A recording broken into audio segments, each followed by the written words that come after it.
ఫిబ్రవరి 28వ తారీఖున మొదలైన Iran, Israel, America యుద్ధం 7వ రోజులోకి ప్రవేశించింది.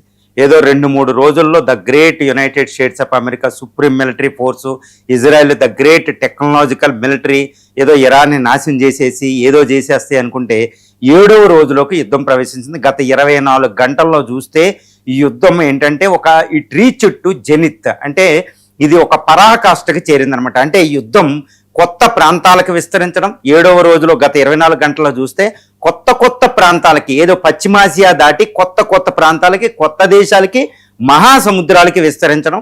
ఇటు అమెరికా, ఇజ్రాయెల్ ఒక పక్కన సర్వనాశనం చేస్తుంటే ఇరాన్ నేవీని, ఇరాన్ మిసైల్ లాంచర్స్ని, ఇరాన్ యొక్క పీపుల్ని, ఇరాన్ యొక్క ద గ్రేట్ రాజధాని ప్రాంతంలో ఉన్న మిలిటరీ ఇన్ఫ్రాస్ట్రక్చర్ని, సివిలియన్ ఇన్ఫ్రాస్ట్రక్చర్ని నాశనం చేస్తూ, ఇరానియన్ లీడర్లను టార్గెట్ చేస్తూ కొల్లోలను సృష్టిస్తున్నప్పటికీ ఇటువైపు ఇరాన్ ఏంటంటే కొత్త ప్రాంతాలకు యుద్ధాన్ని విస్తరిస్తూ తన యొక్క ప్రతాపాన్ని చూస్తూ ఇక అత్యాధునిక ఆయుధాలని ఖుర్రం షాను కూడా ఇజ్రాయెల్ మీద ప్రవేశించి కొత్త ప్రాంతమైన అజర్బైజాన్ని యుద్ధంలోకి లాగింది.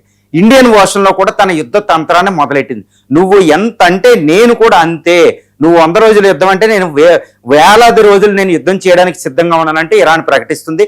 ఇక డొనాల్డ్ ట్రంప్ ఏంటంటే 7వ రోజు గత 24 గంటల్లో జరిగిన ముఖ్యమైన పరిణామం ఏంటంటే యుద్ధానికి సంబంధించి United states of American Congress లో దీనిపై చర్చ జరిగింది. ఎందుకంటే అమెరికన్ అనేది ఒక ప్రజాస్వామ్య దేశం, అధ్యక్షుడు ముందు యుద్ధానికి ఆజ్ఞాపించిన, ఆదేశాలు జారీ చేసే అథారిటీ ఆయనకున్న తర్వాత అమెరికన్ కాంగ్రెస్ అప్రూవల్ చేసి అమెరికన్ కాంగ్రెస్ యుద్ధ బడ్జెట్ అంటే ముందే బడ్జెట్ ఎమర్జెన్సీ తీసుకోవచ్చు